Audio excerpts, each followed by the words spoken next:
De hecho, esto que he escrito, no lo que estáis viendo ahora, sino la bibliografía que tenéis ahora en la pantalla. Gracias. Gracias.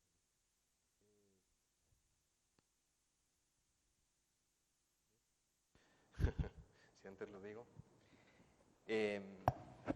La he escrito antes de venir, o sea, me he venido unos minutos antes para escribir en la pizarra como un viejo profesor. Lo que yo considero la bibliografía básica, obviamente no es excluyente ni es la única, probablemente incluso no sea ni siquiera la mejor o la más exhaustiva, para entender de un modo más cabal y más profundo lo que yo voy a intentar sintetizar esta tarde. Y en primer lugar quería empezar por explicar por qué he querido titular esta conferencia Tiempos modernos, decadencia o resistencia. En realidad el título, la segunda parte del título, se la he robado al profesor Jesús Ballesteros, catedrático de Filosofía del Derecho en la Universidad de Valencia, quien hace yo creo que 25 años, más o menos, publicó un breve libro, pero de estos que son puntos de referencia. Hablaba sobre la posmodernidad, se titulaba así, Posmodernidad, decadencia o resistencia. El objetivo final de mi conferencia esta tarde es explicar, bueno, voy a decirlo a lo bruto, para mí no existe la posmodernidad y por lo tanto voy a intentar explicar cuáles son, desde la historia, cuáles son las bases explicativas que permitirían poner en tela de juicio el concepto de lo posmoderno, o al menos matizarlo. Tampoco quiero ser aquí, entrar como un elefante en la cacharrería, pero al menos desde mi punto de vista la concepción de la posmodernidad es algo que damos por hecho y sin embargo es, creo, un concepto todavía muy por repasar y poner en tela de juicio por motivos que voy a intentar analizar esta tarde. Bueno, he empezado la casa por el final. Yo me llamo Eduardo Segura, soy profesor en la Universidad de Granada, en el Departamento de Filología Inglesa, de Filologías Inglesa y Alemana, aunque yo me dedico más bien a las interrelaciones entre literatura, historia y filosofía. De algún modo mi campo de estudio está no a medio camino, sino exactamente en el medio, en donde las disciplinas que acabo de comentar se entrelazan.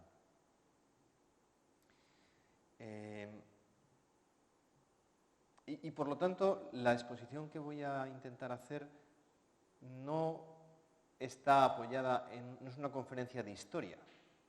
Este ciclo que el Centro Cultural Nuevo Inicio ha organizado en torno a la crisis, para las personas que están aquí, que han ido siguiéndolo mes tras mes, os acordaréis que en octubre o en noviembre empezábamos con un planteamiento de la crisis desde la teología, después desde la filosofía, más tarde desde la antropología filosófica, después lo hemos visto hoy desde el campo de la historia, después se analizará desde el punto de vista del derecho, por último de la economía.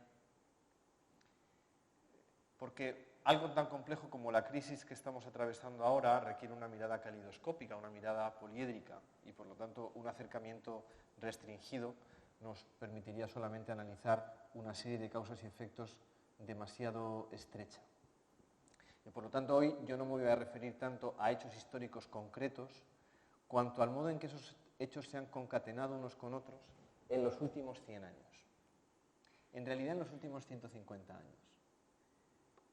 Y si están atentos, y yo no los duermo antes, en realidad en los últimos 600 años.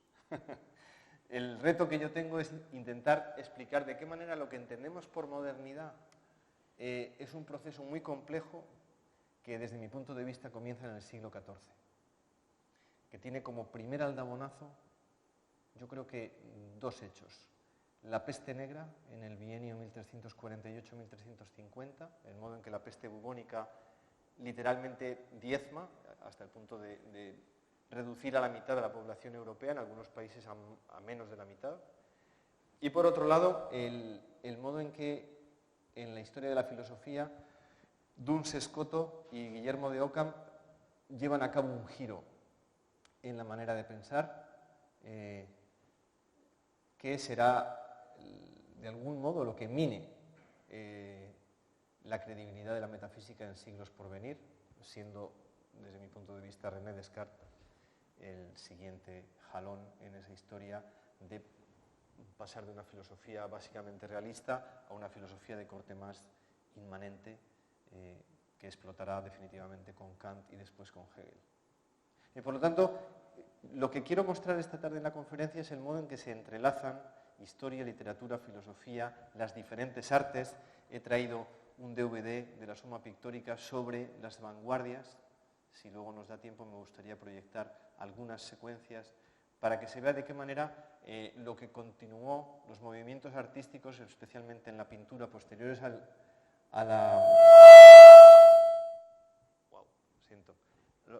posteriores a la revolución que supuso el impresionismo, dan lugar a una visión del mundo realmente compleja, muy alejada de los modos neoclásicos y mucho más barrocos con los que se había representado la realidad hasta ese momento. Claro, dicho así, acabo de hacer la introducción a mi conferencia y yo mismo digo, caramba, pues si dentro de una hora has conseguido poner esto en claro, es un gran reto. Yo animo a las personas que están aquí, a la mayor parte de las cuales no conozco, que si su área de estudio o si se dedican a la historia o cualquier otra disciplina, por favor, luego en el turno que haya para intercambiar preguntas, respuestas, opiniones, enriquezcan lo que yo vaya a decir o corrijan si en algún caso he cometido errores, lo cual obviamente es más que posible. Una de las cosas que aprendí en la universidad cuando era estudiante, una de las primeras lecciones, es que la historia no se puede dividir en bloques.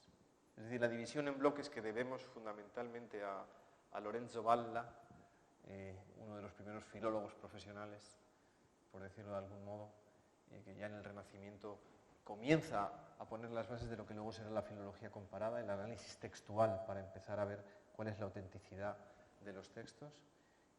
Esto va a tener una trascendencia enorme, por ejemplo, en la teología protestante del XIX y en la influencia que esa teología protestante va a tener después en el modernismo, en lo que será el modernismo. No me refiero al modernismo literario, sino a la herejía modernista condenada por el Papa Pío X, San Pío X, que será quien advierta de qué manera la conversión del personaje histórico de Jesucristo en meramente un personaje histórico, es decir, la incidencia radical en el hecho de que Cristo era solamente un hombre excepcional, pero solamente un hombre, tiene sus raíces también en este aspecto, ¿no?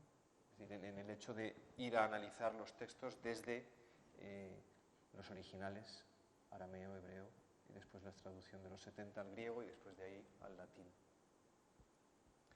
Por eso digo que es muy importante entender que nuestra percepción de la historia no puede ser la de un mosaico, del cual podemos extraer las piezas y convertirlas en elementos individuales de un todo. En todo mosaico, la percepción última del sentido se percibe desde la distancia, de la misma manera que en un cuadro de los que nos lo vea o en un tapiz, solo desde la contemplación del todo podemos entender lo que tenemos delante, ¿no? Sin embargo, aunque la historia es evolución temporal, yo lo muevo, no pasa nada. Esto que hay en la pizarra, en la pantalla, simplemente es como en clase, es decir, bibliografía para que quien quiera y tenga interés en abundar más y en entender mejor, me parece que estos libros son básicos. El libro de Paul Fussell es un libro originalmente publicado en 1976, pero es un clásico para cualquier persona que quiera entender de qué manera la Primera Guerra Mundial ha modelado la modernidad. El libro de Philip Blom, Años de Vértigo, es un libro extraordinario, centrado en los 14 años que van desde el principio del siglo XX hasta el estallido de la Primera Guerra Mundial. Realmente un libro fuera de lo común en lo que es historia de la cultura. Stefan Zweig, un genio de origen judío, austríaco, El mundo de ayer, un libro primorosamente editado por Acantilado, que es la editorial que está publicando todas las obras de Stefan Zweig. Son unas memorias, pero de alguna manera son, desde mi punto de vista, un manual para comprender qué ocurrió en Europa desde finales del siglo XIX hasta llegar al estallido de la Primera Guerra Mundial y después a la época de entreguerras y el estallido de la Segunda Guerra. El libro de Paul Johnson, Tiempos Modernos, me parece también un clásico, del que luego señalé alguna cita. Y he puesto ahí Martin Gilbert, porque es un especialista en la Primera Guerra Mundial. Para los que estén interesados en esto, pues también puede ser un libro de referencia. Su manual titulado La Primera Guerra Mundial, publicado por Grijalbo, e incluso una monografía dedicada a la batalla del Somme, para los interesados en la historia militar sobre el frente occidental. Y lo último, la película de Charles Chaplin, Tiempos Modernos, que se proyectará en esta misma sala el jueves que viene a las 7:30 y sobre la que, si hay lugar, pues luego hablaremos. Bien, dicho esto, ya si luego desaparece la pantalla no pasa nada, a no ser que alguien esté interesado, y la volvemos a poner en marcha. A mí me gusta moverme, así que como no hay aquí así gente, pues y así estamos más cerca. ¿Se me oye bien? Se va muy bien. Por lo tanto, he dicho que la historia no se puede percibir, o creo que erraríamos si percibiésemos la historia como un conjunto de bloques o de compartimentos estancos. Más bien la historia deberíamos verla como una línea de evolución temporal, a veces de involución temporal, pero desde luego es una línea que se desarrolla en el tiempo, en la cual de vez en cuando hay jalones, hay momentos clave. El propio Stefan Zweig es autor de un libro que se titula Momentos estelares de la humanidad, en el cual se habla de 14 hechos de la historia que fueron puntos de no, turning points, fueron puntos de cambio para siempre. La historia del mundo no fue la misma después de, por ejemplo, uno de ellos es la conquista de Constantinopla, la llegada del hombre a la luna, el 11 de septiembre de 2001. Es decir, hay momentos en la historia en los cuales parece que suena un aldabonazo especial que de algún modo convierte el mundo en un sitio inhóspito o en un lugar de esperanza. Yo querría centrarme hoy, puesto que estamos en 2014, en el hecho de que se cumple este año el primer centenario del estallido de la Primera Guerra Mundial. Y por lo tanto he planteado la conferencia como una revisión, no ya de estos últimos 100 años, sino de la conexión, de la cadena prácticamente interminable de causas y efectos que lleva al mundo, tal y como lo entendemos hoy, a un momento de crisis, que no es solamente una crisis cíclica, sino que desde mi punto de vista es una crisis antropológica.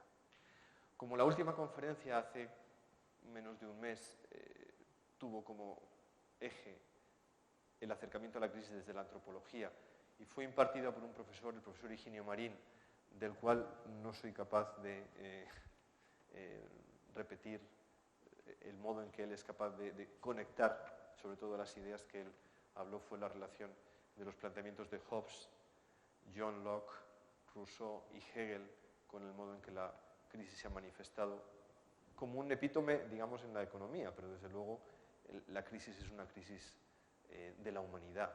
No me refiero de todos los seres humanos, sino de lo que hay de humanos en nosotros, ¿no? Wall Street es la punta del iceberg de una crisis radical del modo en que el ser humano se percibe a sí mismo.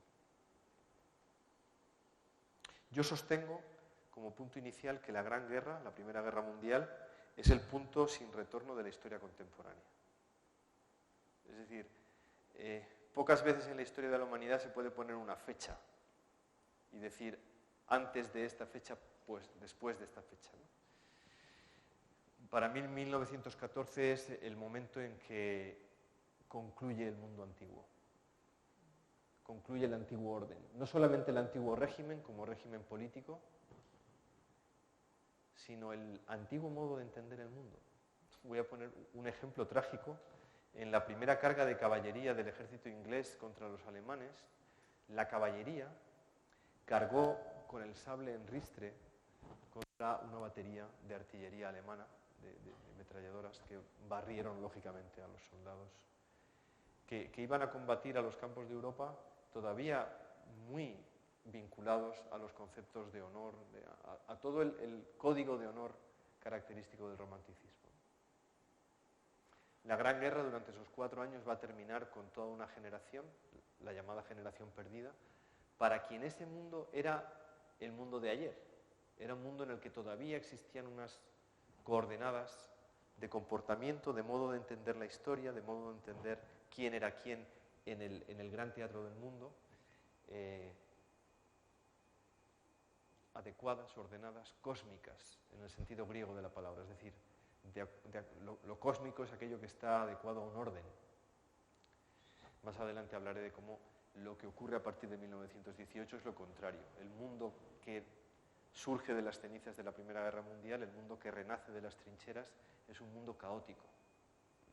El caos frente al cosmos, el desorden frente a la finalidad o a la percepción de que todo efecto tiene su causa. Y por lo tanto, la Primera Guerra Mundial podemos decir que funda la modernidad. Luego hablaremos de por qué no funda la posmodernidad, desde mi punto de vista. En este proceso hay un montón de causas. Es decir, si fuéramos capaces de retrotraernos en el tiempo, de meternos en una máquina del tiempo y leer la prensa de finales del siglo XIX o de ver lo que está ocurriendo en Europa en esos años, veríamos que hay un montón de elementos que están confluyendo.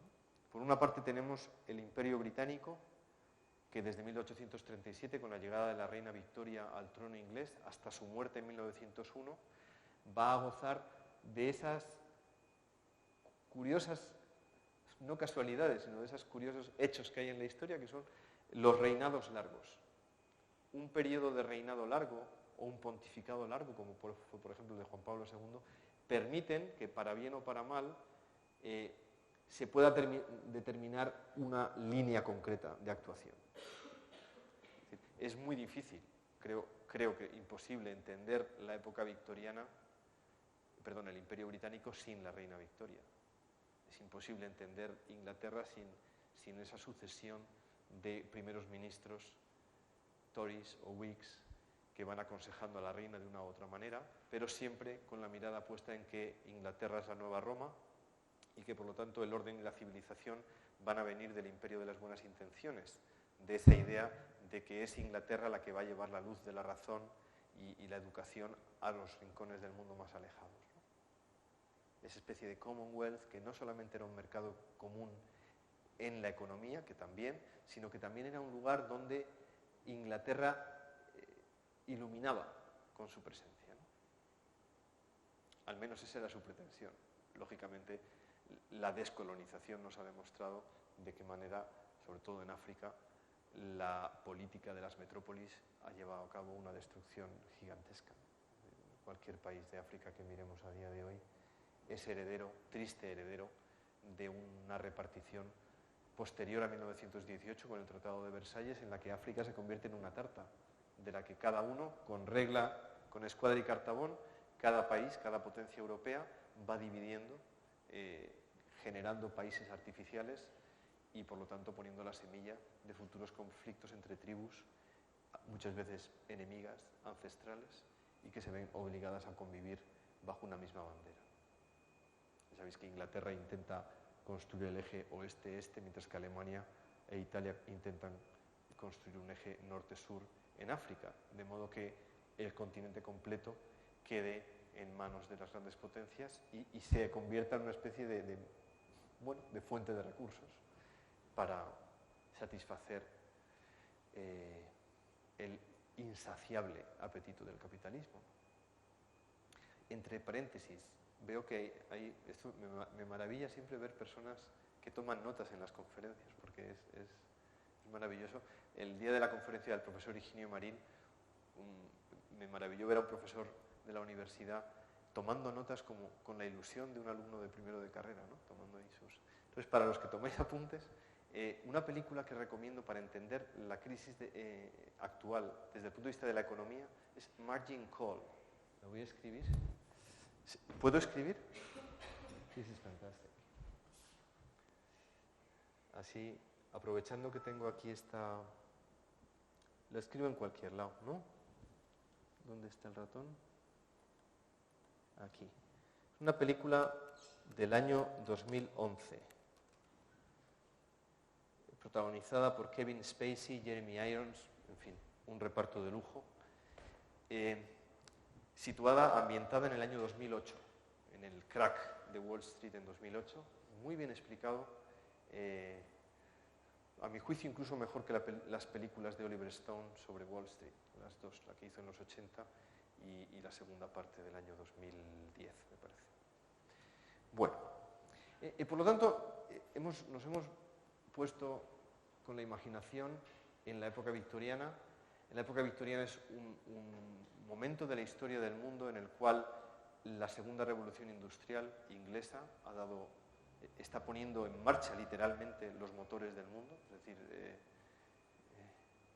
los inventos de James Watt se han convertido de alguna manera literalmente en la locomotora que arrastra el mundo, ¿no? Y me gustaría hacer hincapié aquí en dos hechos históricos que a modo de anécdotas trágicas ilustran de alguna manera este modo de entender la vida característico de finales del XIX y principios del XX, que son el Titanic y la expedición del capitán Scott para llegar a la Antártida. Ambas empresas sabemos que fracasaron y las dos fracasaron en el mismo año, 1912. ¿Por qué relaciono yo al capitán Scott con el Titanic? Uno puede decir, ¿qué tendrá que ver el capitán Scott con el Titanic? Con la Antártida, bueno, sí, el hielo, ¿no? Los icebergs, pero no voy por ahí. Voy a algo mucho más complejo y mucho más profundo, que es lo siguiente. La revolución industrial es también, de alguna manera, el último, se puede entender, más allá del hecho histórico obvio y evidente, se puede entender en diferentes niveles. A mí me gustaría explicarlo esta tarde de la siguiente manera. Desde el siglo XVII, digamos que con Galileo, el mundo de la ciencia empírica experimenta un avance, obviamente no con Galileo, también con Kepler, con todos los descubrimientos astronómicos en los cuales no soy experto, pero creo que todos estamos familiarizados con lo que supone para el hombre descubrir que la Tierra no es el centro del universo y que, por lo tanto, los conceptos de absoluto y relativo dejan de significar exactamente lo mismo que antes de ese momento. El siglo XVII es el siglo del empirismo, especialmente en Inglaterra. Hume, Berkeley son pensadores que van a poner las bases según las cuales... ¿Esto por qué sucede? ¿De vez en cuando? ¿Demasiado cerca? Pido perdón, ¿eh? A ver, ¿ahora se oye bien? Bueno, lo siento. Hume, el empirismo inglés. Es característico del empirismo haber comenzado en Inglaterra, no es algo aleatorio. Cuando uno se adentra en la historia y en la cultura inglesa, se da cuenta de que los ingleses son, en general, muy prácticos. Hay algo de pragmatismo siempre. Si uno lee a Dickens, a Oscar Wilde, al propio Tolkien, a quien consideramos... Cito a Tolkien porque es el campo de estudio al que yo me dedico, sobre todo, ¿no? Pero la Tierra Media tiene mucho de pragmatismo. No hay nada más práctico que un hobbit. Pero de eso sería otro tema. No me quiero desviar por ahí. Lo que quiero mostrar es que el empirismo había puesto las bases de una manera de entender el mundo según la cual solo podemos aceptar como real y verdadero aquello que puede ser medido mediante los métodos de la ciencia experimental. Llega a decir Berkeley en latín, esse est percipi, existe aquello que puede ser percibido, y ya está. Si no puedo... mediante mis sentidos externos no puedo percibir algo, oírlo, mirarlo, olerlo, etc., no puedo asegurar la existencia real de aquello. Este empirismo del 17 va a recibir su golpe de gracia con el racionalismo del 18. Es decir, la Ilustración, y especialmente el campeón de la Ilustración, que es Kant, nos van a decir en un paso más que las condiciones de posibilidad del conocimiento son condiciones de posibilidad que están en el sujeto. El conocimiento, por tanto, depende de un a priori Y por lo tanto, en última instancia, aunque esto Kant no lo diga de una manera como lo voy a decir yo, sí que está en su pensamiento, de algún modo larvado. En última instancia, el conocimiento es inmanente y por lo tanto es subjetivo. Cuando uno lee los planteamientos kantianos sobre la estética, sobre lo que es la belleza, uno acaba entendiendo muy bien el refrán de que para gustos colores, ¿verdad? Sobre gustos no hay nada escrito. Esto antes de Kant era complicado que alguien lo pudiese decir. Sobre gustos hay mucho escrito. Otra cosa es que nos lo hayamos leído. Pero el hecho de que pensemos que no existe la objetividad del conocimiento es una herencia postkantiana. El hecho de que se haya puesto en tela de juicio la objetividad del conocimiento deriva de aquella idea vieja, vieja en el tiempo, pero tan actual, de que solo podemos alcanzar a conocer lo fenoménico. Pero lo que la cosa es en sí, el mundo de las esencias, sigue siendo algo que está más allá de nuestro alcance, intelectualmente hablando. Entonces, esta influencia del empirismo y después del racionalismo ilustrado van a tener, si a esos dos elementos le sumamos la revolución industrial, vamos a tener como resultado la idea del progreso ilimitado de la humanidad. Es decir, el ser humano que sale de la ilustración, de esa ilustración que ha quitado a la Virgen, la imagen de la Virgen en Notre Dame de París y ha entronizado, supongo que conocéis este hecho histórico, a la diosa razón, en lo que es el símbolo, ¿verdad?, del cristianismo en París y por ende pues, en la Europa occidental. Esa entronización de la diosa razón de alguna manera es el símbolo también de un modo de entender el sentido del mundo en el que solo puede existir no ya aquello que puedo percibir, sino aquello que es razonable, según un criterio en el cual lo razonable se opone al mundo de la fe, que es entendida, por ejemplo, por Voltaire o por Diderot, como el mundo de la superstición. Si habéis leído la enciclopedia, habréis visto cómo el gran propósito de Voltaire es combatir cualquier tipo de superchería, incluido en la superchería los milagros, la creencia, el mundo del espíritu, entendido como una relación personal con Dios, etc. Luego ya tenemos una ecuación peligrosa, en el sentido de que hay un polvorín, hay una serie de elementos que al cabo del tiempo, lógicamente esto no se podía entender quizá en 1789, pero probablemente sí en 1812. Muchas veces pensamos en 1776, la independencia de los Estados Unidos, o en 1789, con la Revolución Francesa, pensamos en esas fechas como las del triunfo de la libertad, de la igualdad, de la fraternidad, la fundación de un mundo nuevo. Sí, amigos, pero muy poco después de la Revolución Francesa empiezan a caer cabezas, primero cabezas reales y después cabezas no monárquicas. Y muchos de los que han llevado a otros a la guillotina son luego guillotinados. Y tenemos la época de la Asamblea Nacional, tenemos luego la época del terror. De manera que cuando Napoleón reclama el trono y empieza su campaña de conquista de Europa, hasta que en 1815 es parado en Waterloo, ¿verdad?, lo que tenemos es a un hombre que vuelve al antiguo régimen, a una restauración de lo que la Revolución Francesa ha intentado ponerle fin, que es el antiguo régimen, la monarquía entendida como un absolutismo, como un rey sol que dice el Estado soy yo.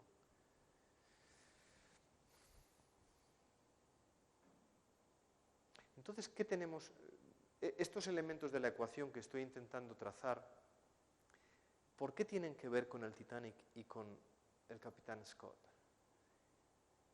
A mi juicio, lo que ocurre en Europa occidental, o en el occidente, tal y como lo entendemos, ¿verdad?, es que se desencadena un proceso de optimismo general. Es como cuando bajo la cabeza, procuraré no hacerlo. Y este va a ser quizá, y lo adelanto, mi conclusión. Si se me olvida luego me lo pedís que lo diga otra vez. La tensión entre optimismo y esperanza. ¿Por qué no es lo mismo ser optimista que tener esperanza? O más bien que ser alguien esperanzado, que no es lo mismo. La esperanza no se tiene, la esperanza se recibe. Esto es mi conclusión. Espero llegar ahí de un modo natural y si no me lo recordáis. De momento vamos bien, ¿se está entendiendo lo que digo? ¿O esto es un galimatías de collage? Mi intención es mostrar, de algún modo, que el ser humano de finales del XIX cree que el progreso es algo imparable, que la victoria sobre la enfermedad es una cuestión estrictamente de tiempo, que llegar a conocer el secreto íntimo de las cosas es simplemente una cuestión de que alguien más inteligente revise las teorías del anterior. Y por lo tanto, ese optimismo, es decir, esa fundamentación de una visión positiva del mundo como algo imparable, va a tener una consecuencia enorme. Primero, va a tener dos, a mi juicio. Primero, el dejar de confiar en una providencia con P mayúscula, es decir, en un Dios que cuida de su creación, y por lo tanto se impone una visión de Dios como el gran arquitecto, del cual habla Leibniz, y que es el Dios que en el mejor de los casos aceptan los ilustrados, un gran arquitecto que ha puesto en marcha el cosmos, es un gran relojero, le ha dado cuerda y lo ha dejado que marche según sus propias leyes inmanentes. Por lo tanto, la primera consecuencia es la desaparición del horizonte de Dios. Esa desaparición será lo que haga lamentarse a Nietzsche cuando dice Nietzsche que Dios ha muerto. En realidad, esta frase que se atribuye a Nietzsche, que es de Nietzsche, descontextualizada, puede dar la impresión de que Nietzsche dice que Dios ha muerto. Bien, lo que Nietzsche está diciendo es pobres de nosotros si Dios ha muerto. Y razón tenía, desde mi punto de vista. Por lo tanto, tenemos a un hombre, a un ser humano optimista en la fuerza de la técnica y a la vez un ser humano que intenta concluir la labor de descubrimiento del mundo. Viniendo a dar la conferencia me han llamado de RBA para venderme no sé qué historia sobre National Geographic. Bueno, pues la National Society, la sociedad, la Royal Society for Geography en Inglaterra se funda hace 125 años. En ese intento de decir, bueno, vamos a explorar el mundo hasta llegar al último rincón de la Tierra. Vamos a cartografiar hasta el último detalle del mundo. Ya nos preocuparemos de cartografiar el espacio. De momento, con lo que tenemos, vamos a terminar de conocer, vamos a conquistar las cimas del Himalaya. Vamos a investigar las cimas, los abismos del mar. Vamos a poseer por fin la Tierra, no ya como una donación, no ya como una heredad, sino como algo que es nuestro, sobre lo cual podemos reclamar y plantar la bandera de nuestra posesión. Esto es lo que Scott quiere hacer. Reclamar para Inglaterra, para la corona, aquel territorio y ser el primer ser humano que pisa la Antártida. Sabéis que el intento termina en fracaso y que Roald Amundsen se le había adelantado. De la misma manera, o de una manera análoga, fracasa el primer viaje del Titanic. Sabéis que el Titanic es, bueno, supongo que cuando digo Titanic a todo el mundo nos viene a la cabeza Leonardo DiCaprio, pero no es ese Titanic al que me refiero, sino al hecho histórico, ¿no? Las exploraciones que se han hecho en el lugar en el que el Titanic se hundió han demostrado que una de las causas, y eso está muy bien reflejado en la película, una de las causas de la colisión contra el iceberg derivó del hecho de que el barco iba a una velocidad que impidió la corrección de la trayectoria, ¿no? De todas maneras, se han hecho estudios también según los cuales, para evitar la colisión, incluso a una velocidad mucho menor, habría hecho falta que la corrección del rumbo hubiera comenzado varias millas marinas antes de la trayectoria que iba a llevar a los dos objetos a chocar. Es decir, que al fin y al cabo el Titanic se hundió y elucubrar sobre qué habría pasado si hubieran girado a babor o a estribor antes o después es en vano, de algún modo, ¿no? Yo voy más al hecho simbólico. Sabéis que el Titanic tenía una placa en la que se leía: este barco no lo puede hundir ni Dios. El Titanic es un símbolo del triunfo de la tecnología. No sabría poner un ejemplo equivalente en nuestra época, pero quizá, no sé, un transbordador espacial, ¿verdad? Una nave, un bombardero B-118, ¿no? De estos que son 117, que son invisibles. El Titanic en 1912, en el momento de comenzar su primer y último viaje, es visto y saludado como algo, de alguna manera es la nueva Torre de Babel. Entre paréntesis, ¿os habéis fijado lo que ha ocurrido después de la destrucción de las Torres Gemelas en Nueva York? Después de mucho hablar, ¿cuál ha sido la decisión última? Construir un rascacielos aún más alto. Esto es muy estadounidense. Esta idea de yes we can. ¿Os acordáis de Obama en su primer periodo como presidente? El lema de su campaña, para mí, resume exactamente cuál es el espíritu de los estadounidenses, que es el espíritu de los padres fundadores, que es el espíritu de los que iban en 1620 en el Mayflower, las escasas 140 personas que iban en el barco, buscando una nueva tierra prometida y, por lo tanto,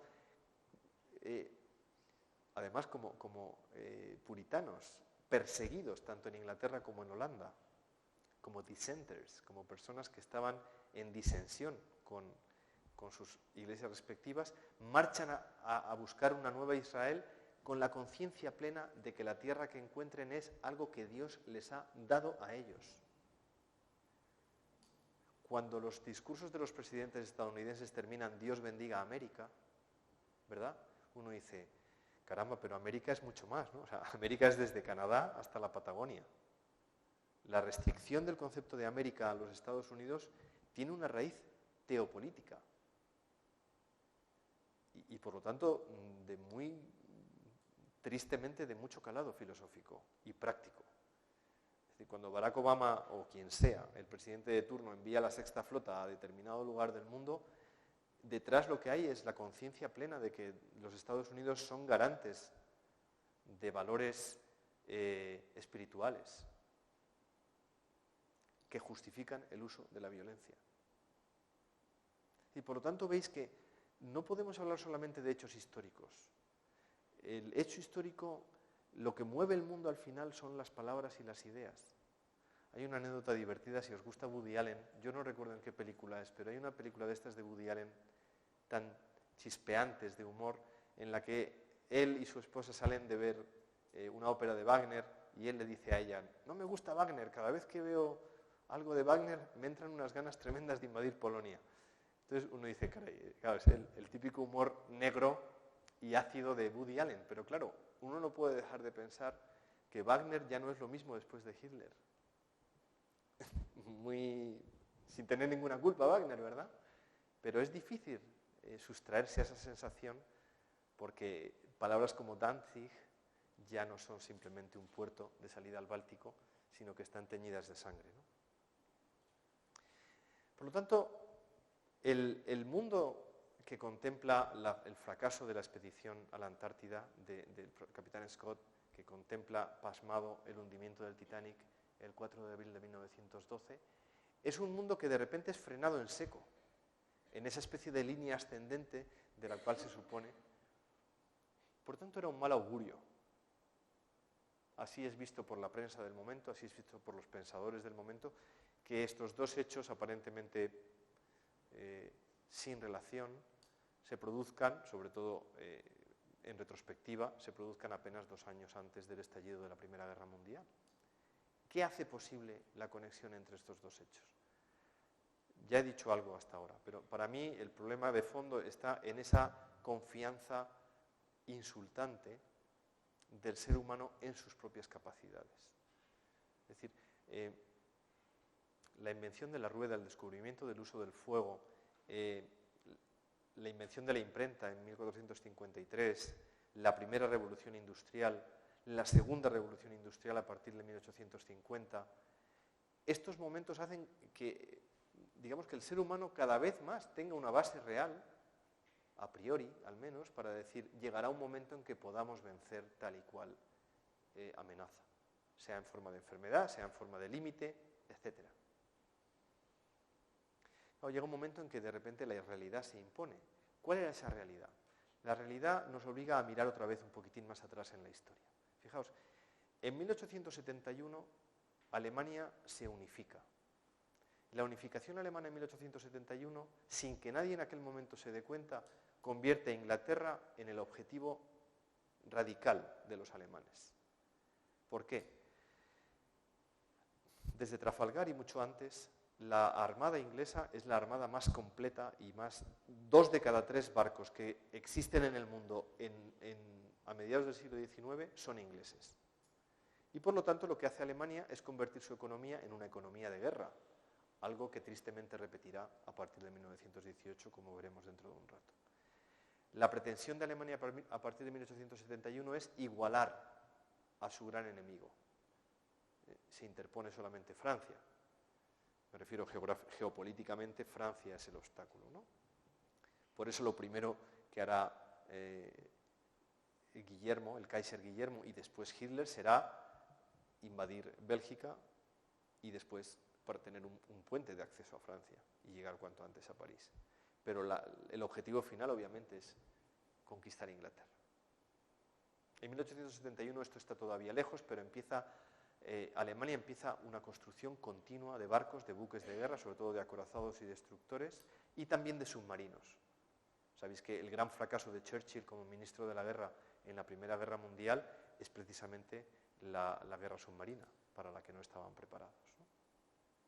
Y paradójicamente Winston Churchill va a ser el salvador, desde mi punto de vista, y no es exageración, creo que es el salvador de Europa, es Churchill. El único hombre en toda Europa capaz de ver venir quién era realmente Adolf Hitler durante los años que median entre 1918 y 1939, cuando toda la política exterior alemana está como único objetivo tiene conseguir engañar a todos los demás, como vendiendo la imagen de un país amigo.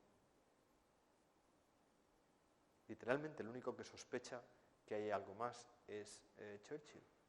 Ese era el gran sostén del rey Jorge VI durante la Segunda Guerra Mundial. Si habéis visto la película El discurso del rey, el rey tartamudo, ese es Jorge VI. Bien, vuelvo a mi chuleta. Por tanto, hemos hablado ya de la Revolución Industrial.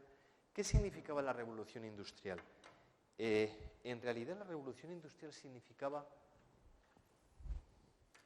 creo que sería un tanto burdo hablar de la Revolución Industrial simplemente en términos de construcción de máquinas.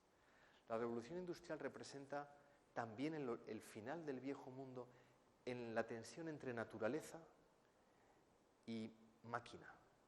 Es decir, no me refiero ya a la naturaleza como el entorno, sino al concepto mismo de lo que es un ser humano. Pensad que hasta cosas que damos por supuestas hoy, como la luz, ¿verdad?, o el agua corriente, pues nosotros ahora salimos a la calle y hay iluminación pública, ¿verdad?, y funcionan los semáforos. Bueno, el día que llueve mucho, pues puede que no funcionen, pero enseguida se restablecen, ¿verdad? Es decir, tenemos la sensación de que hay muchas cosas que hoy pensamos que no podríamos vivir sin ellas, el móvil, etcétera. Luego hablaremos también un poquito de eso. Estoy dejando demasiadas cosas para el final, pero bueno, espero poder llegar a todo.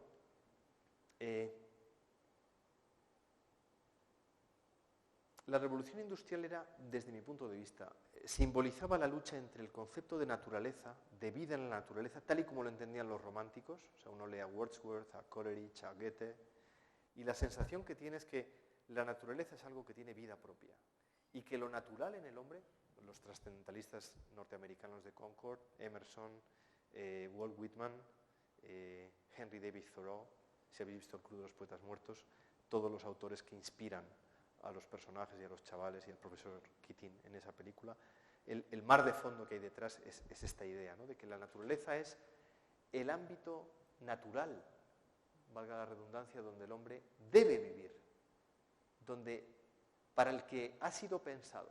Pensad en nosotros a día de hoy, ¿no? Estamos acostumbrados también a ver las colas de coches accediendo a las grandes ciudades los domingos por la tarde, ¿no? El viernes por la tarde todo el mundo sale disparado de Madrid o de Barcelona, de las grandes urbes, buscando un poco de naturaleza, o ir a la playa o a Sierra Nevada o donde sea, y el domingo por la tarde vuelta otra vez al bajón de...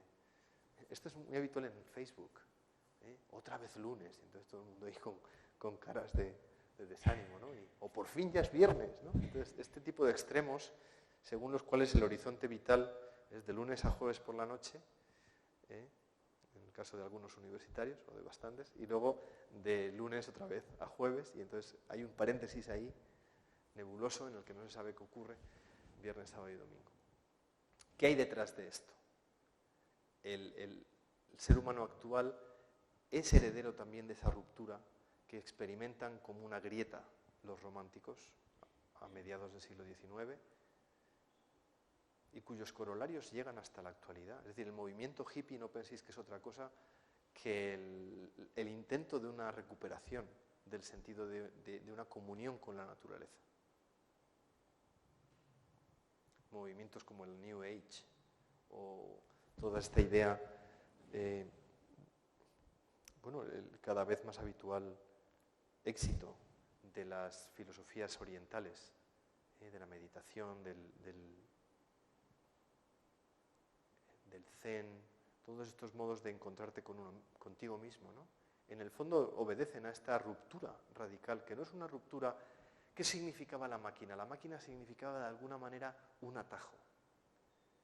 Tener una máquina que pueda fabricar lo que tantas personas tardarían un montón de tiempo en hacer mediante manufactura, es decir, manufacturando, haciendo las cosas con sus propias manos, de una manera artesanal, la fabricación en serie permite abastecer a un mercado en el cual cada vez más y de una manera exponencial se generan necesidades de una manera obviamente también artificial, porque son las que alimentan el hecho de que todos queramos vivir por encima de nuestras posibilidades. ¿Por qué se produce una caída en Wall Street por la crisis de las hipotecas? Pues porque en el fondo todos tenemos asumido, o la mayor parte de la gente asume, que llega un día en que te hipotecas, que te compras una casa y empiezas a vivir al límite, por encima de tus posibilidades, ¿no? Todo eso tiene mucho que ver, supongo que habréis visto la televisión en las semanas previas a Navidad y en las semanas posteriores al Día de Reyes. Las semanas previas a Navidad, 8 de cada 5 anuncios eran de colonias, ¿verdad? Lo habitual es ver, cómprate esto, cómete esto, tal. Y los anuncios después de Navidad se podrían agrupar de alguna manera casi todos en pastillas que ayudan a adelgazar, gimnasios y planes que tengan que ver con una visión de la Navidad en la cual ya la cosificación se ha convertido en algo habitual. Es decir, el tiempo de Navidad es tiempo de consumir. En el discurso de los políticos también lo tenemos. Lo que hay que hacer es tomar medidas que favorezcan el consumo. Esta frase supongo que estamos todos familiarizados con ella, ¿no? Porque si se favorece el consumo las cosas van bien. El estado del bienestar, todas estas etiquetas que ya damos por supuestas, ¿no? Y sobre las cuales habría tanto que decir y que yo no voy a poder explicar hoy, serán objetivo, creo, de la siguiente conferencia, de la del mes de febrero. De lo que se trata detrás de eso es de conseguir que el ciudadano deje de ser una persona concreta, un individuo, para que pase a ser un consumidor, para que pase a ser objeto y objetivo del mercado. Todo esto está alargado en esa tensión que rompe la estructura interna del ser humano y lo convierte en oposición al mundo natural. La maquinaria, el triunfo de la revolución industrial, tiene como consecuencia directa la perversión en el sentido latino, el pervertere, el que aquello para lo que hemos sido creados no sea cumplido de una manera natural, sino por medios artificiales que pueden acortar la compleción de nuestras metas. El ejemplo máximo, la revolución industrial de 1750, la segunda revolución industrial en 1850, la revolución tecnológica en los años 50 del siglo XX. Cuando coges un teléfono, ¿verdad?, un iPhone o un ordenador portátil o la tecnología que hay en esta sala, en el fondo son atajos. Y, ojo, si estoy dando la impresión de que estoy en contra de la tecnología, pido perdón. No lo estoy. Pero es verdad que en muchos aspectos el uso de la tecnología en sí misma es neutra, en la mayor parte de los casos. Es el uso de esa tecnología lo que puede convertir algo en bueno o en malo o incalificable desde el punto de vista moral. Es decir, ¿Es malo tener un móvil? No, pero resulta al menos chocante. El otro día os puedo contar, bajaba yo por Doctor Oloriz de la facultad y en uno de los semáforos me paré y a mi lado había un coche con 4 universitarias, incluida la que conducía. Mientras se ponía en verde el semáforo, las 4 estaban cada una con su móvil, escribiendo a una velocidad de pulgar que soy incapaz de reproducir. Y no hablaban, cada una de ellas estaba en su, pues lo que fuere, ¿no? En su texting, en su Facebook, en su lo que fuera. Cada uno estaba en su mundo, ¿no? ¿Hasta qué punto eso es bueno o malo? Pues no lo sé, ni me importa, pero es un hecho que el canal de información, el caudal de información que manejamos a día de hoy es infinito, pero cualitativamente la mayor parte de nosotros está incapacitado para entenderlo. Habréis oído esta frase, ¿no? La generación actual española es la más preparada. Mentira. Puede ser que tenga un montón de títulos más que la generación anterior, pero desde el punto de vista de la preparación, ¿sabéis por qué? Desde mi punto de vista, porque la mayor parte de ellos no saben leer el mundo.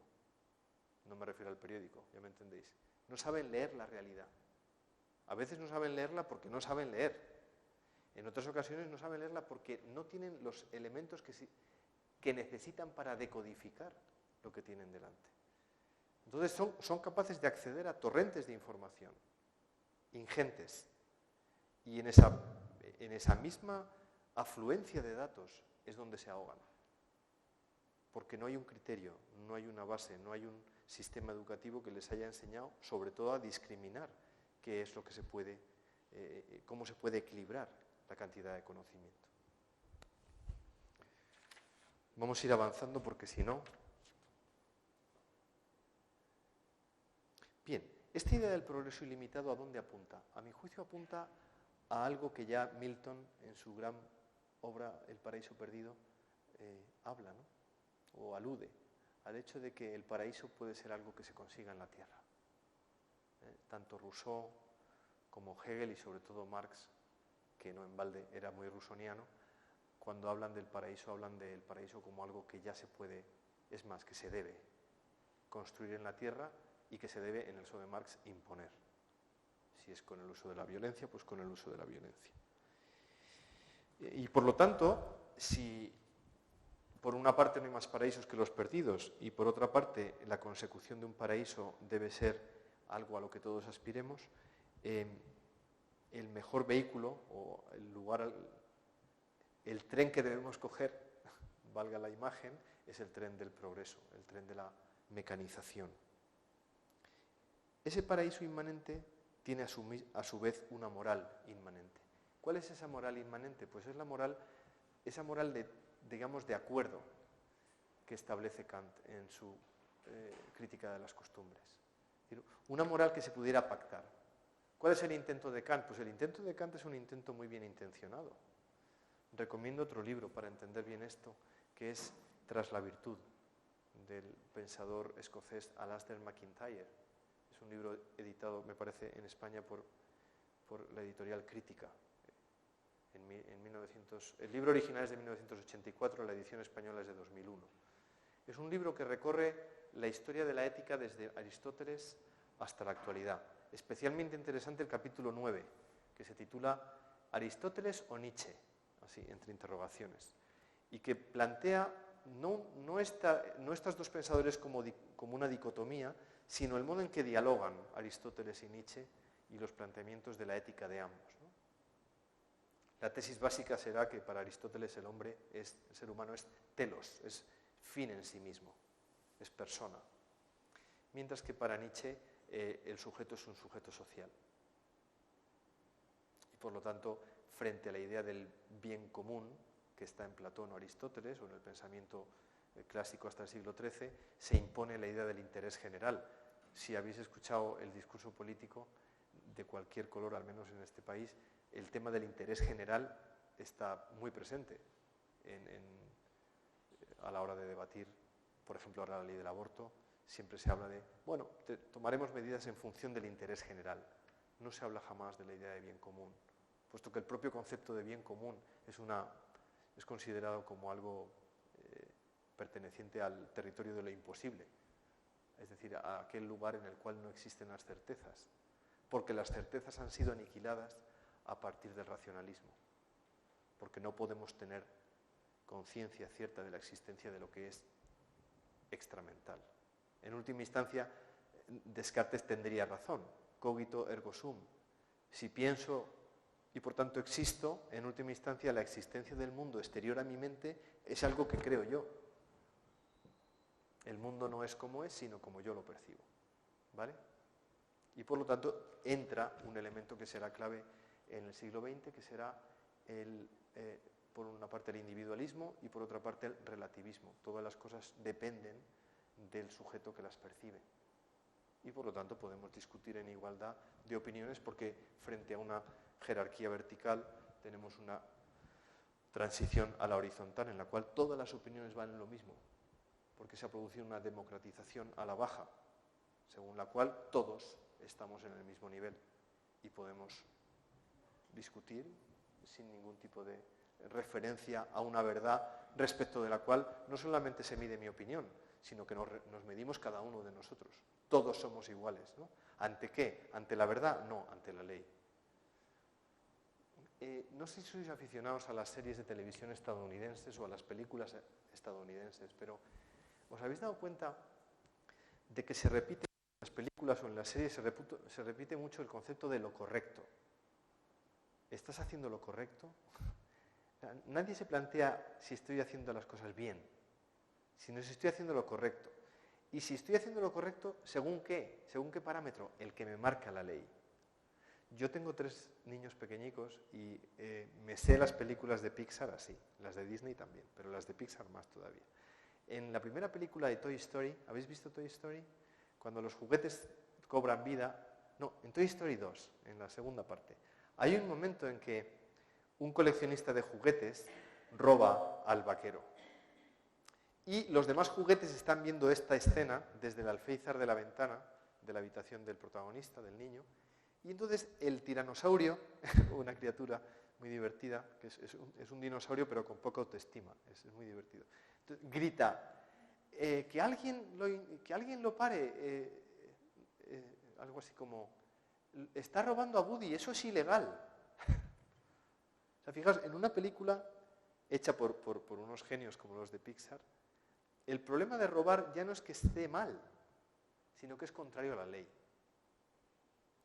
Si estáis siguiendo esta serie tan buena que se llama Homeland, sobre un soldado que lucha en Irak y que vuelve a los Estados Unidos y una agente de la CIA sospecha de él, hay un momento en el que los periodistas invaden la casa de un periodista traspasa las fronteras de su casa y el protagonista sale de la casa y le dice, salga usted de mi propiedad. No le dice salga de mi casa, salga de my property. La idea de que existe un trozo de mundo que es tuyo. Y está amparado por ley en muchos estados el hecho de que puedas utilizar un arma si alguien entra en tu propiedad sin tu permiso. ¿Quién está detrás de estas ideas tan radicales? Nada menos que John Locke, con su doble tratado sobre el gobierno civil. O sea, la idea de que el primer derecho humano es el derecho a la propiedad privada y todo lo que deriva de esto. Y por lo tanto, esa autonomización progresiva, no sé si existirá la palabra, pero la autonomía exponencial que el individuo consigue a partir del siglo XVII, mucho más en el XVIII, mucho más después de las 2 revoluciones, de las revoluciones liberales y de las 2 grandes revoluciones del XVIII, es la que lleva a que en el siglo XX tengamos a lo que somos cada uno de nosotros como individuos soberanos de nuestra propia existencia. Y eso es intocable, es un principio intocable de la modernidad. Al principio de la conferencia he dicho que para mí no existe la posmodernidad. Y no existe por una idea, esto por supuesto es debatible como todo lo demás. Simplemente os estoy intentando transmitir lo que yo entiendo de cuáles son las herencias que hemos recibido. Hablar de posmodernidad significaría que la modernidad ha concluido. Sin embargo, tal y como yo he trazado la modernidad esta tarde, simplemente parece que lo que tenemos a día de hoy es los corolarios de ese planteamiento moderno. Es decir, lo que estamos teniendo a día de hoy, vivimos la evolución del proyecto ilustrado. La evolución que en algunos casos está llegando a sus estertores y en otros casos a su radicalización, pero en el fondo no ha habido una clausura de la modernidad y un inicio de una nueva época. Es todo parte de lo mismo. Nosotros somos... Es curioso, cuando uno lee los periódicos de los años iniciales del siglo XX, tiene uno la sensación de que está leyendo la prensa de hoy en día. Es decir, el modo de entender y de sentir, en España quizá de una manera distinta, pero en las grandes potencias europeas, el modo de entender y sentir el mundo a finales del XIX ya estaba muy cerca de lo que a día de hoy nos parece habitual. ¿Qué es lo que ha cambiado? Los 4 años de la Primera Guerra Mundial. Es decir, el modo en que las trincheras vieron hasta qué punto, fueron testigos de hasta qué punto el ser humano es capaz de destrozar al ser humano. Y por lo tanto, el mundo que surge de 1918 es un mundo en el que la tensión entre esperanza y miedo se convierte en el, yo diría, en el leitmotiv del siglo XX. Es decir, lo que surge de las trincheras es un mundo atenazado por el pavor de que aquello pueda repetirse. A partir de 1917, ¿sabéis cuál era las campañas de publicidad de Lord Kitchener para conseguir nuevos soldados? Era: esta guerra será la guerra que terminará con todas las guerras. Alístate para acabar con todas las... O sea, en el fondo era ese optimismo absurdo de pensar que llegará un día en que aquí no nos peguemos. Fijaos que quienes sobrevivieron al horror de las trincheras vieron a sus hijos luchar en la Segunda Guerra Mundial. Y por lo tanto, ¿qué hay detrás de eso? Pues, desde mi punto de vista, el Tratado de Versalles. El Tratado de Versalles impone a Alemania unas condiciones tan severas y rígidas que pone a la vez la semilla de una humillación que va a ser exactamente lo que Hitler va a atizar durante los años del periodo de entreguerras para devolver a Alemania la supuesta gloria que merecía, ¿no? Derivada directamente del origen mitológico que él pretendía para la raza aria. Para mí no estamos en la época posmoderna, yo creo que estamos en una época que algunos pensadores han llamado la era postcristiana. ¿En qué sentido? ¿En el que ya no hay creyentes? No, en absoluto. En un sentido mucho más profundo. En el sentido de que, a ver si explico esto bien porque es muy delicado. Hablar de época postcristiana, en el siglo XX ha habido 2 grandes concilios en la Iglesia Católica, han sido el primer Concilio Vaticano y el segundo Concilio Vaticano. El Vaticano II,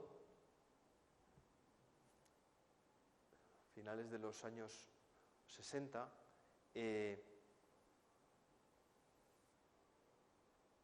intenta llevar a cabo un ayornamiento, ¿no? Una puesta al día de la Iglesia en muchos aspectos.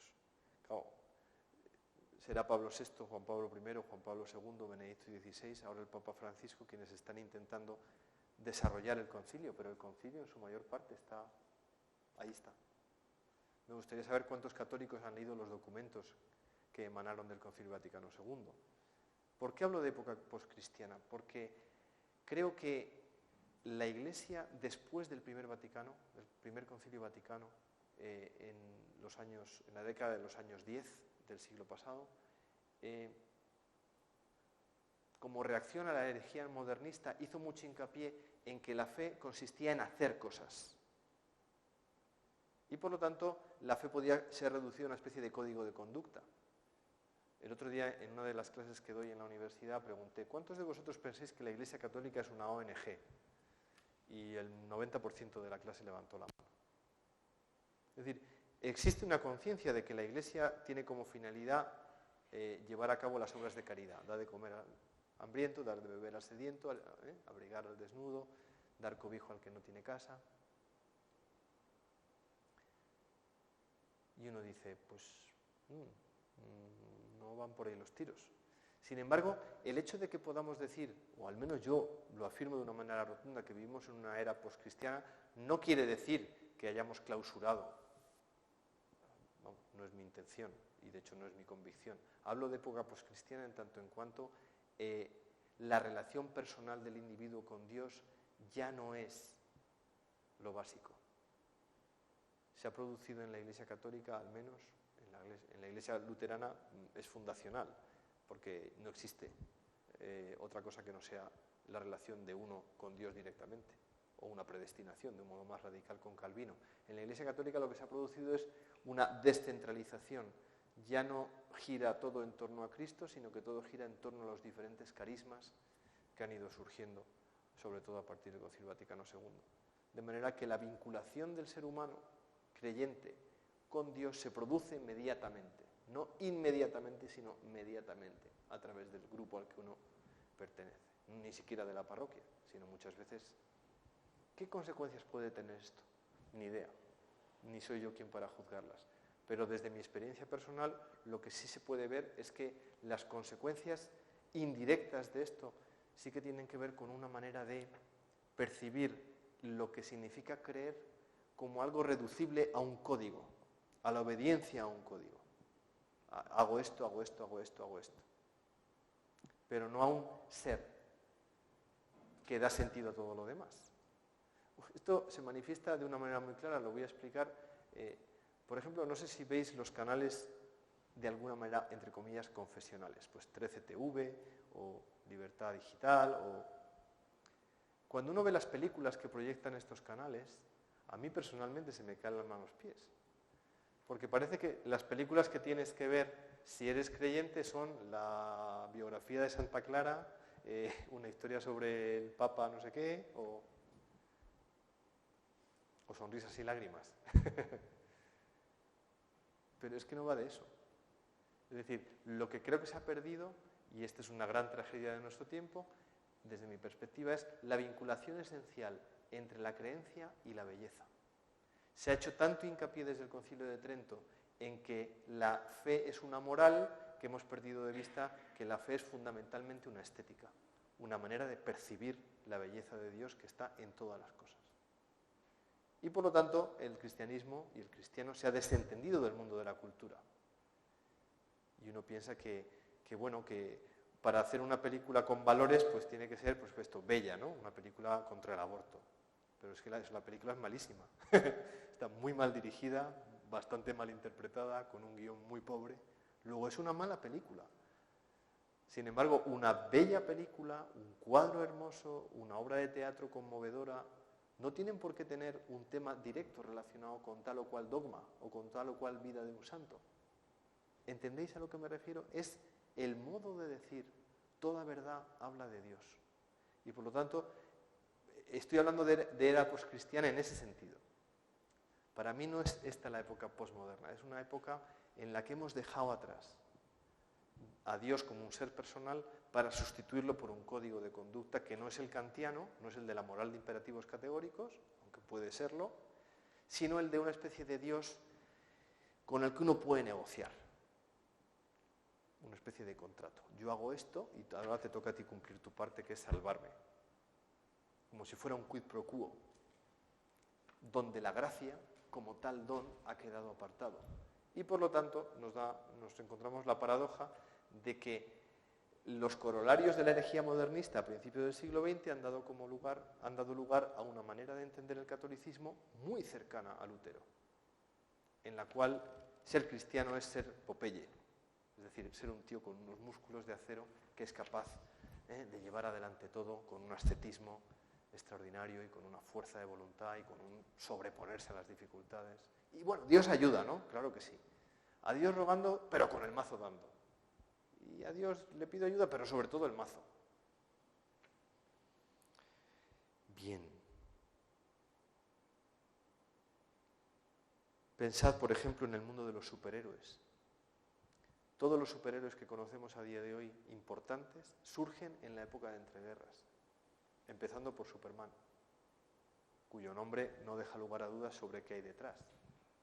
Es decir, si habéis visto las películas de Superman, especialmente la última, incluso en la iconografía, se ha adoptado una iconografía cristológica. Hay un plano de la película El hombre de acero en el que Superman está en el espacio, tiene detrás el planeta Tierra y él está con los brazos en cruz, flotando. Es decir, hay una iconografía en la cual el propio Superman es tomado como una figura cristológica.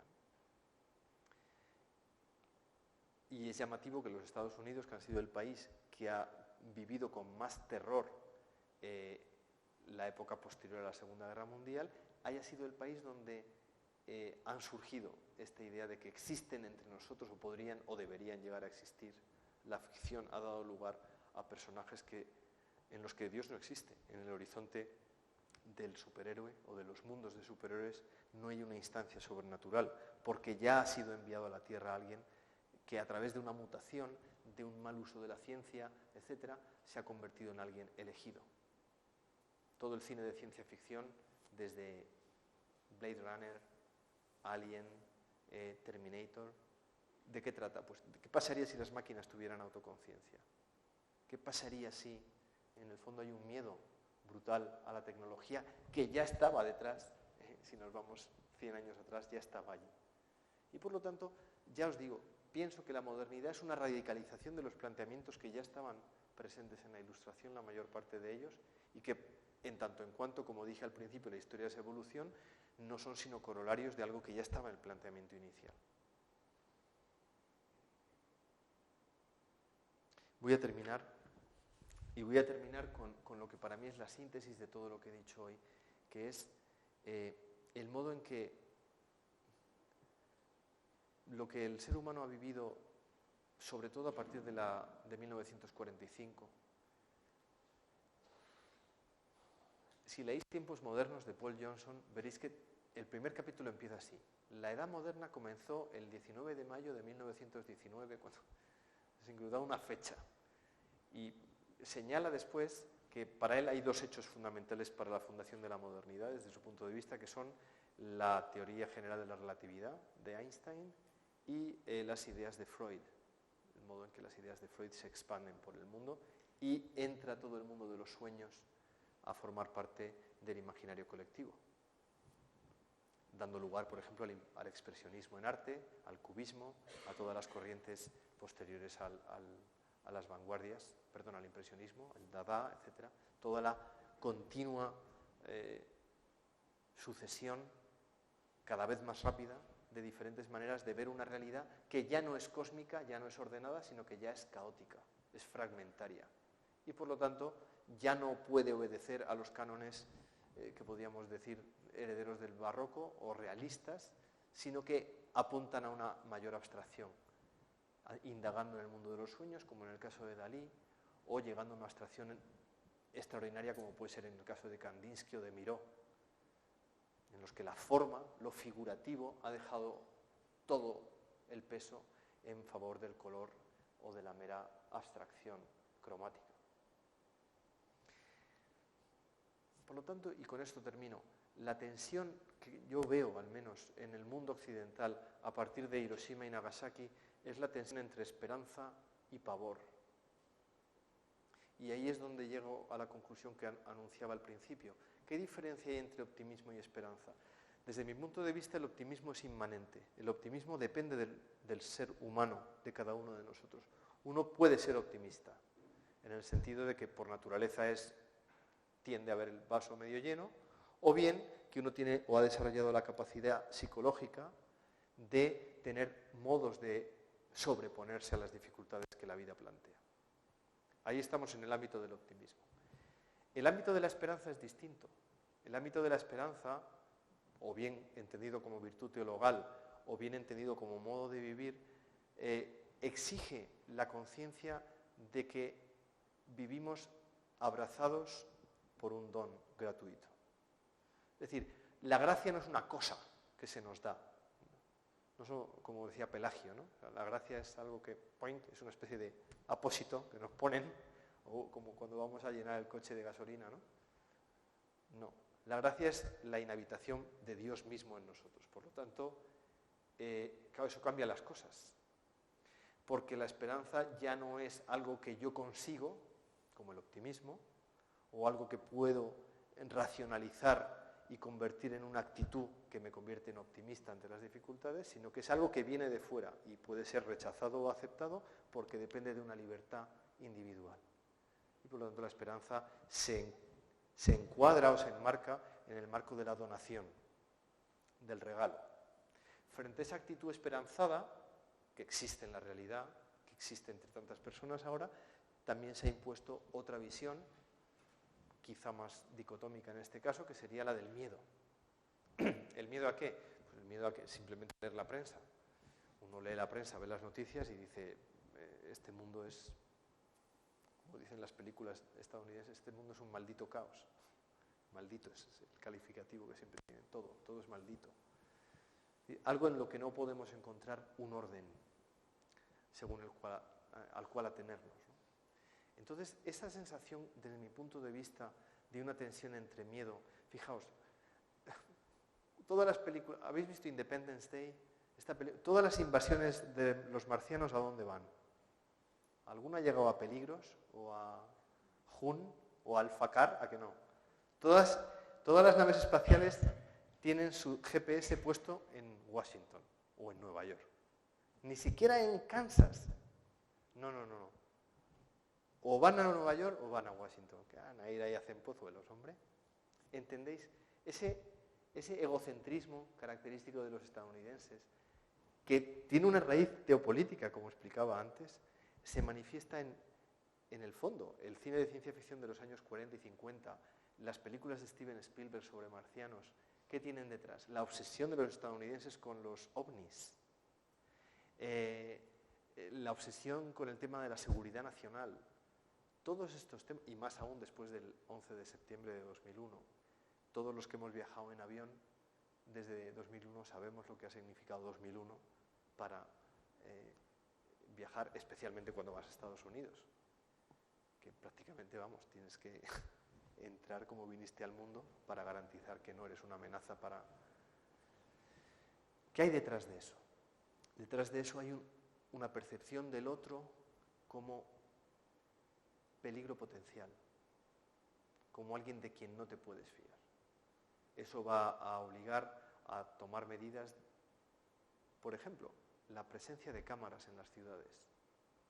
A mí me ha hecho gracia siempre, triste gracia, ver que conforme ha avanzado el siglo XX, en los últimos 30, 35 años, cada vez hay más cámaras en las ciudades. Es decir, estamos viviendo en una democracia y, sin embargo, el gran hermano nos mira.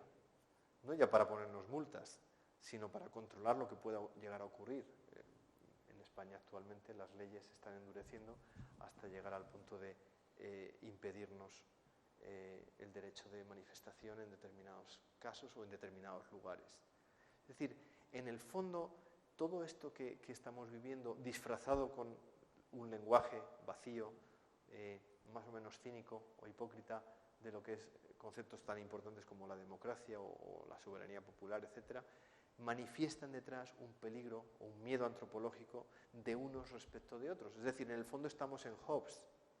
Si habéis leído el Leviatán, os acordaréis que Hobbes habla de que el hombre es lobo para el hombre y que en el fondo el Estado, el Leviatán, es la cesión que hacemos cada uno de nosotros de nuestra capacidad de autogestionarnos para decir, vamos a generar un monstruo, que es el Estado, que va a llevar a cabo por nosotros esa labor de vigilancia y control de la potencialidad como enemigos que tienen los demás ciudadanos. En el fondo estamos en un estado de sitio, en un estado en el cual el miedo es la moneda de cambio.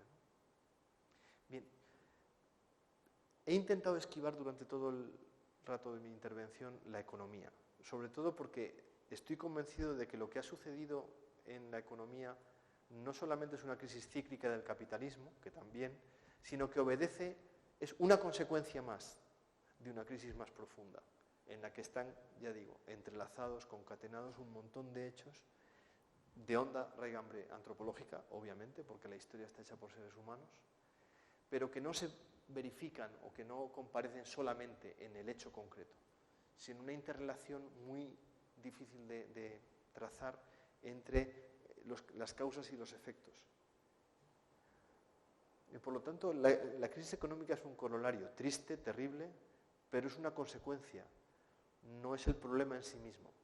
Y la solución, por tanto, no pasa por el rescate a los bancos, no pasa necesariamente por una reinvención del capitalismo, que es lo que estamos contemplando.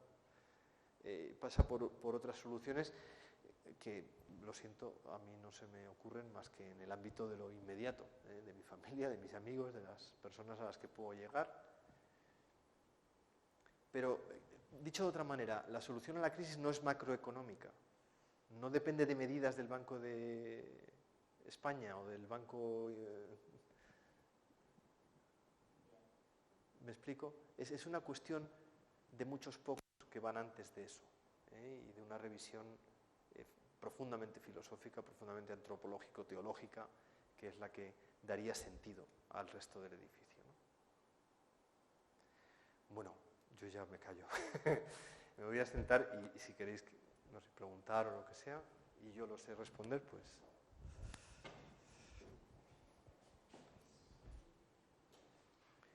Para que se graben las preguntas hay un micrófono, por si alguien quiere.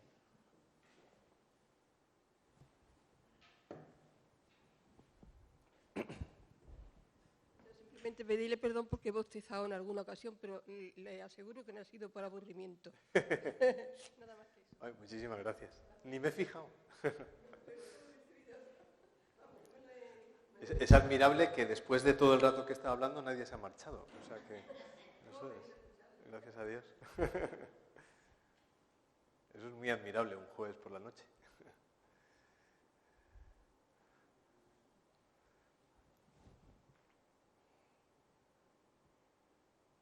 ¿Te ha ayudado? ¿Todos estáis de acuerdo con mi crítica al concepto de posmodernidad? Bien. Gracias. Ya está. La diferencia entre posmodernidad para ti y la era postcristiana. Y si consideras que no ha empezado la posmodernidad, ¿por qué sí la era postcristiana? Muchas gracias. Muy buena pregunta. Gracias. Hay una cosa que quizá como historiador, en los años de estudio, pues te vas vacunando, que es contra las etiquetas, ¿no? Aunque en realidad yo mismo he traicionado este principio al hablar de la era postcristiana, ¿verdad? Me he referido a la posmodernidad como algo que no existe en tanto en cuanto, si estamos en la posmodernidad, luego ¿qué va a venir? La posmodernidad, la posmodernidad y así infinitamente, ¿no?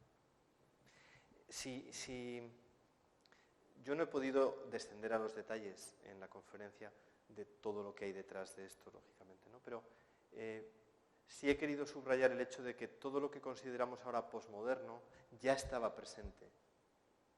No ya en la Ilustración, sino incluso mucho antes. Fijaos, ¿por qué me he retrotraído al siglo XIV? Porque cuando Ockham habla del nominalismo, es decir, niega que existan realidades universales, sino que solo existe lo concreto, ya está poniendo las bases, él no lo dirá, pero está poniendo las bases para que otros lleguen a decir que en el fondo todo es relativo. No existe el absoluto. Si no existe el concepto de imperio, no existe el concepto de hombre, ni el de papado, ni el de... al final, solo existen las realidades atómicas, las cosas concretas, ¿no? Por eso tendrá tanta importancia la teoría de la relatividad en términos filosóficos. Porque si todo es relativo, claro, no estaba en la física de Einstein decir eso, pero las consecuencias eran obvias, ¿no? ¿Por qué, sin embargo, sí acepto hablar de era postcristiana? Porque me parece una manera, no una etiqueta. En tanto en cuanto etiqueta, me niego a mí mismo, o sea, doy marcha atrás. Hablo de era postcristiana en tanto en cuanto, entre paréntesis, no puede haber era postcristiana hasta que venga Cristo en la parusía, o sea, hasta la segunda venida del Señor, ¿no? Hablo de era postcristiana en tanto en cuanto creo que la esencia del cristianismo se ha ido desviando de su núcleo. ¿Y cuál es su núcleo? Una persona viva. No resucitada en el cielo, sino viva aquí. ¿Se entiende? Entonces, estamos en una época poscristiana porque hemos reducido, o al menos, a ver, no puedo hablar tan absolutamente, se percibe una cierta vivencia de la creencia como algo circunscrito a un día de la semana, a unas determinadas prácticas, pero que no vivifican el resto de mi vida. ¿Se entiende? O sea, yo soy católico y voy a misa el domingo de 12:30, ¿no? Entonces, pues de 12:30 a 1:30, 2 menos cuarto, según el sacerdote se alargue más en la homilía o menos, ya está. Entonces, me voy a mi casa y viendo la tele, tratando a mis hijos, hablando con mi mujer, yendo a divertirme con mis amigos, estudiando, leyendo, viendo una peli, ahí ya no.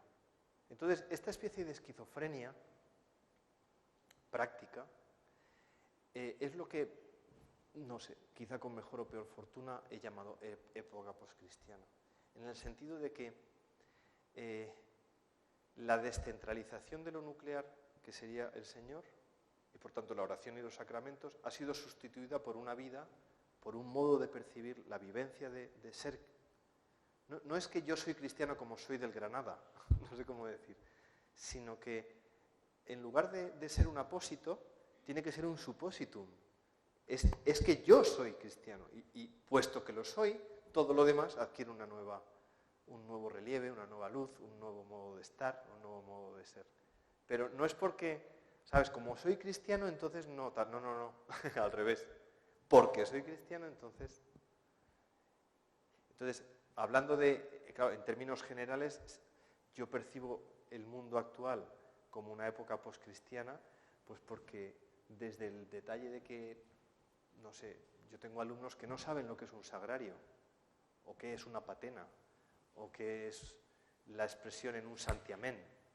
Venga, esto se termina en un santiamén. Y la gente termina y dice, ¿un santiamén qué será eso? ¿Sabes? Desde esas cuestiones que son más de cultura general, pero que ya no es cultura general, hasta el hecho clave de que una persona pueda, en un diálogo en Facebook, blasfemar contra tu creencia y sentir que no está ofendiéndote, más allá de lo que pudiera ser un insulto, digamos, del orden de Arturo Pérez Reverte, vamos, de ese calibre, ¿entendéis? Es decir, la perversión de lo que significaría, para mí la época poscristiana tiene algo que ver con el modo en que subrepticiamente, sin que nos hayamos dado cuenta, a partir del Concilio de Trento, fijaos, el Concilio de Trento en el siglo XVI tiene como misión reaccionar a la reforma de Lutero en 1517, ¿no? O sea, Lutero dice, la sola fides, las obras no valen para nada, lo único que hace falta es creer. La Iglesia Católica dice, un momento, que no solo es creer. En la carta del apóstol Santiago se dice, muéstrame con tus obras, muéstrame tu fe. Y por lo tanto, para equilibrar la balanza que ha desequilibrado Lutero, se hace hincapié en la importancia de las obras. Pero en lugar de equilibrarla y dejar el fiel en el centro, se hace tanto hincapié en la importancia de las obras de caridad que con el paso del tiempo ser cristiano se convierte en un make. Hay que hacer y tal, y no sé cuánto, y números, y eficacia, y no sé cuánto. Entonces llega un momento en que, ¡poing!, nos hemos ido al otro lado. Y ya la gracia no cuenta. Nos hemos convertido en el fondo, en superhombres. Somos más calvinistas que Calvino, los católicos, muchas veces. O sea, uno dice, sí, yo creo en Dios. Pero sí queda ahí, y hablo por mí, queda ahí un fondo, un pozo de decir, voy a intentarlo otra vez. He fracasado, pero voy a intentarlo otra vez, ¿no? Y uno dice, bueno, pues a lo mejor no es ese el asunto, ¿no? Es más... En ese sentido sí que creo que no estamos en la posmodernidad, pero sí en algo que ya digo. Teológicamente es un error hablar de época poscristiana. A efectos de explicar en una conferencia mi percepción de la época que vivimos, creo que es útil como concepto. No puede haber una época poscristiana porque a mí me parece que yo no puedo negar el hecho de que vivimos en una providencia que misteriosamente cuida de nosotros, de un Dios cuyos tiempos no tienen nada que ver con los míos. O sea, Dios no tiene reloj. Muchas veces uno dice, pero ¿cómo no solucionas esto? Chicos, si es que los tiempos no tenemos sincronizados los relojes.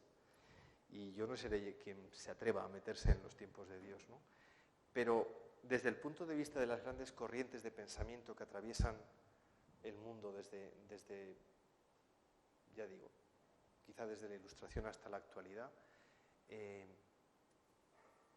el proyecto ilustrado ya ha demostrado lo que daba de sí y sin embargo sí que estamos viendo también los corolarios, las consecuencias últimas de lo que significa un cristianismo vivido como prácticas, en lugar de vivido como un ser que se manifiesta luego en determinada práctica, pero se manifiesta sobre todo en el modo de estar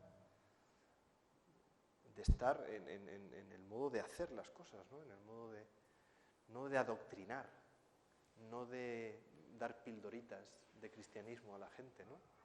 No de dar bibliazos en la cabeza o coger el catecismo y decir, no, eso es mentira porque... sino de un modo de ver las cosas, ¿no?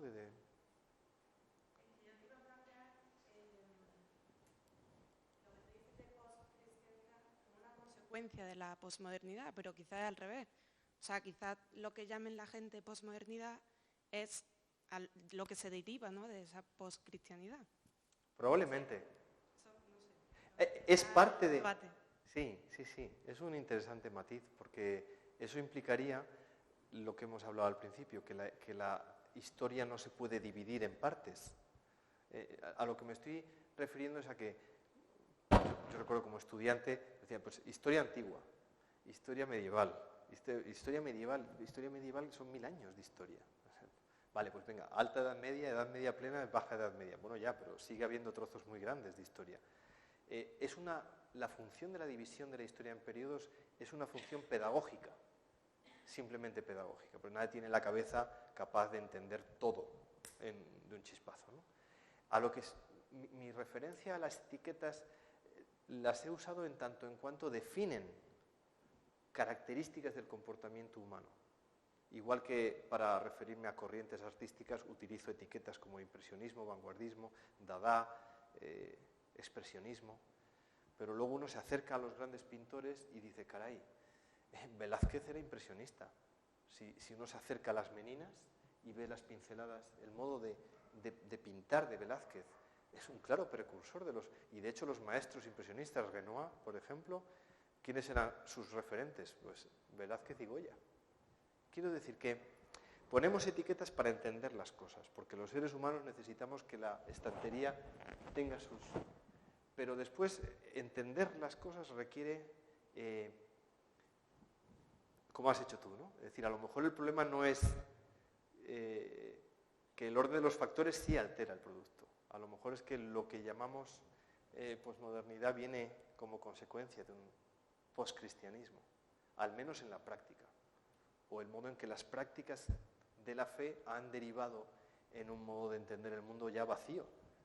Porque si ser cristiano consiste en hacer cosas, pues esto es como ser el Real Madrid. Pagas tu cuota, vas a los partidos, votas cuando hay elecciones de presidente y ya está. Y gritas cuando mete un gol Cristiano Ronaldo y ya eres del Madrid, ¿no?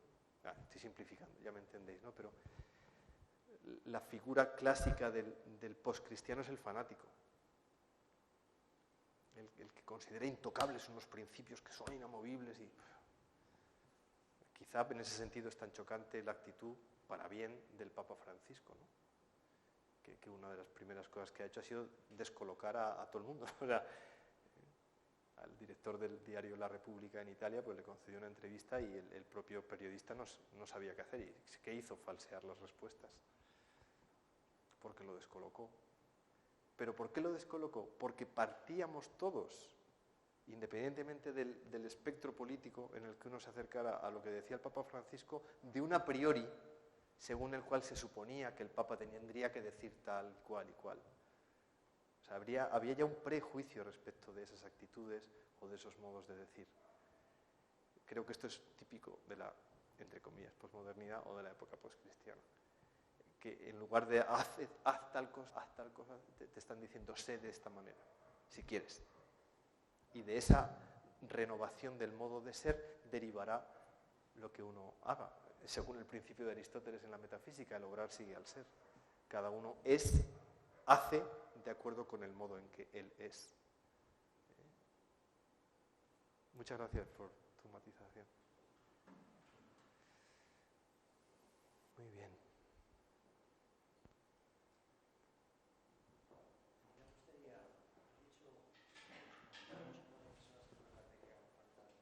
Es que se está grabando la conferencia.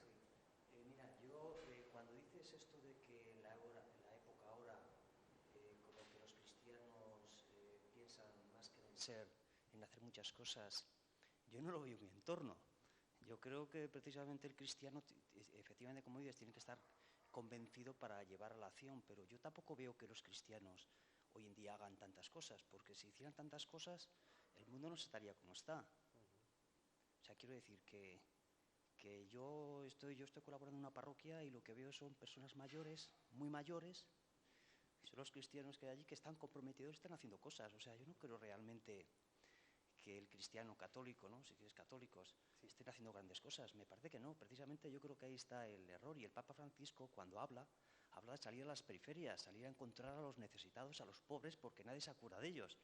Precisamente a lo mejor estamos encerrados un poco en nosotros mismos y está llamando a eso, a la acción, precisamente, porque no se ve. Eso es la primera cosa que quería comentar, ¿no? Que por supuesto a lo mejor.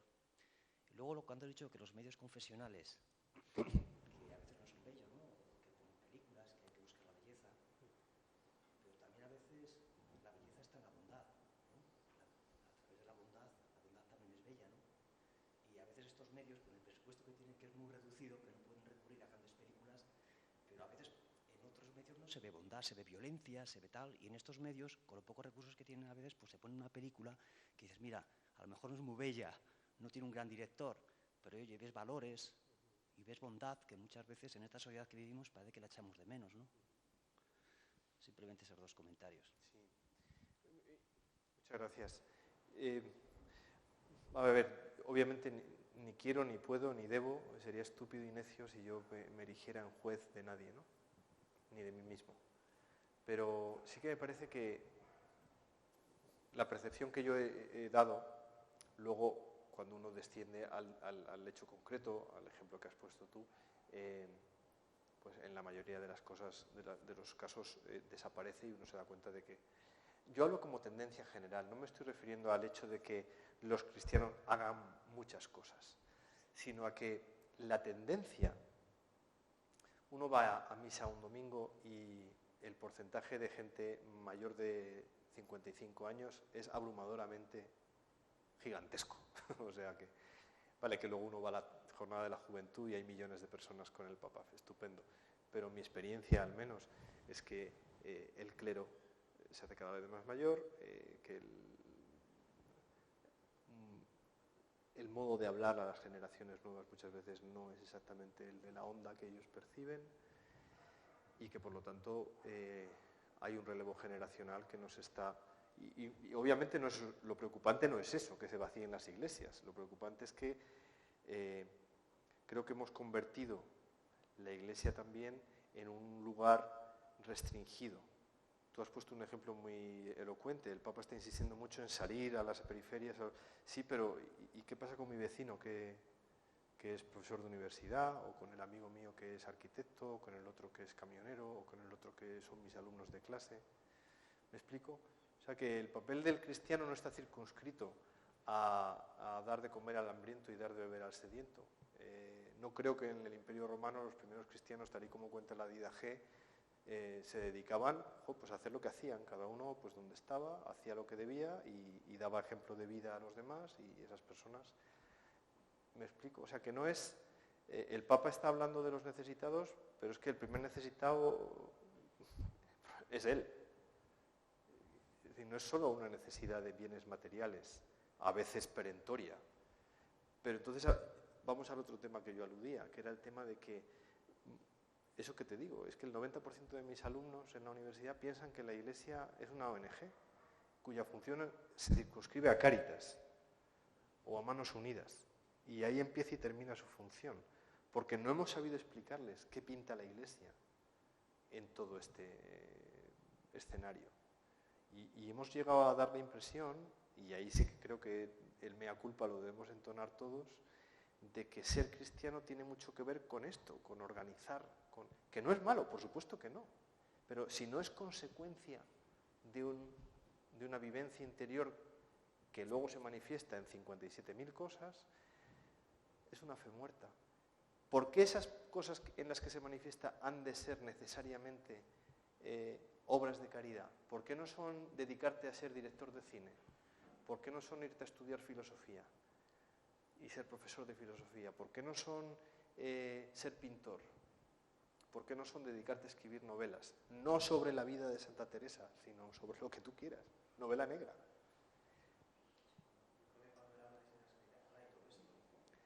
Claro, pero ¿cómo nos llega el filtro? Que el Papa está insistiendo en los pobres, y no es eso. Cuando el Papa habla de necesitado, o sea, igual que creo que cuando Cristo habla en las bienaventuranzas, cuando habla de los pobres de espíritu, se está refiriendo a todos nosotros, porque todos lo somos, desde el tío más santo hasta el más pecador. Sin embargo, hemos sido arrastrados a una manera de entender la pobreza como pobreza estrictamente material, lo cual es hijo directo de la manera de entender al ser humano que tiene Rousseau o que tiene luego Marx o Adam Smith, es decir, una percepción del individuo como estrictamente homo economicus, como consumidor. Y entonces hemos llegado a una vivencia de la fe, lo que explicabas antes tú, en la que lo poscristiano también se ha metido en la Iglesia. ¿Mediante qué? Mediante una percepción de que lo que hay que hacer, aquí en España tenemos hasta el nombre, acción católica. Acción católica. ¿Y por qué no contemplación católica? Es más católico contemplar que hacer. Porque solo de la contemplación surgirá la acción. Si hacemos hincapié en la Asociación Nacional de Propagandistas. Oye, ¿que Dios ha hecho mucho bien a través de eso y lo sigue haciendo? Por supuesto. Ya me dirás tú quién le va a poner puertas al campo de la acción de la gracia. Pero si hacemos tanto hincapié en lo que tenemos que hacer, queda en un segundo plano el ser. Y ya digo, esta es una conferencia y yo no puedo ni debo entrar a los casos concretos, porque luego además Dios multiplica lo poco que uno haga por infinito, ¿no? Por su gracia. Pero sí que creo que existe el riesgo a día de hoy de que hemos perdido el modo de hablar a las personas, ¿no? La palabra Dios produce rechazo y uno tiene que plantearse ¿y por qué? ¿No? Si de entrada a veces hay... Yo he tenido la experiencia, he sido profesor en un seminario de estética y de filosofía política, y yo he tenido la experiencia de alumnos míos con los que se podía hablar y hasta decir tacos, que cuando luego se ponían a hablar ellos, ahuecaban la voz como, queridos hermanos, tío, ¿qué te ha pasado? ¿Qué te ha pasado? ¿Es que eres otra persona cuando hablas de Dios directamente? ¿O existe esta especie de doble, ¿no? Sé natural, sé lo que eres, sé lo que eres? Son obviamente detalles, pero creo que nos queda un camino todavía largo por recorrer. En mi experiencia, de verdad, no puedo decirte que haya habido ni una sola homilía a la que yo haya asistido en los 7 años que llevo viviendo en Granada, excepto en las de las misas de don Javier, del arzobispo, en las que se me haya hablado alguna vez de algo directamente relacionado con el Concilio Vaticano II, en términos prácticos. Y he ido a misa a diferentes iglesias de Granada. Y eso me resulta llamativo. O que se me haya hablado de la importancia del sacramento de la confesión, o de la importancia de ser una persona vinculada a la vida eucarística, o a la oración personal. No sé, las cosas que estudié de niño en el catecismo antes de hacer la comunión, de que las armas del cristiano son la oración y los sacramentos, pues hace años que no oigo esto. Y sin embargo sí que oigo mucho en involúcrate, haz más cosas, haz más tal. Y si no, claro, por supuesto que hay que hacerlos, pero si no nace de una vida previa, interiorizada, al final es esfuerzo, es renovar el esfuerzo, cada vez poner más acción, y la acción sin contemplación llega un momento en que produce agotamiento. Ya digo, independientemente de que luego llegue Dios y con las cosas que hacemos, ¿verdad? A veces pensando que no estamos haciendo nada, luego Dios hace lo que quiere, ¿no? Oh, perdonad esta homilía, pero es que me parece que es un tema, te agradezco mucho, de verdad. Y yo he dado mi visión, ya digo, es la visión circunscrita a mi experiencia, obviamente que no será distinta a la de cada uno, o incluso a lo mejor aquí hay personas que no comparten este credo, pero tal y como yo lo experimento, vivimos unos años que en parte son oscuros porque son poscristianos y en parte son poscristianos porque carecen de esperanza y se han convertido simplemente en optimistas a base de renovar el esfuerzo por pensar que el vaso está medio lleno, ¿no? Y el vaso en realidad siempre está lleno de líquido y de aire. Por lo tanto, el vaso siempre está lleno y nos es donado en la esperanza por alguien que garantiza esa plenitud. Bueno, sois increíbles, vamos, menuda paciencia.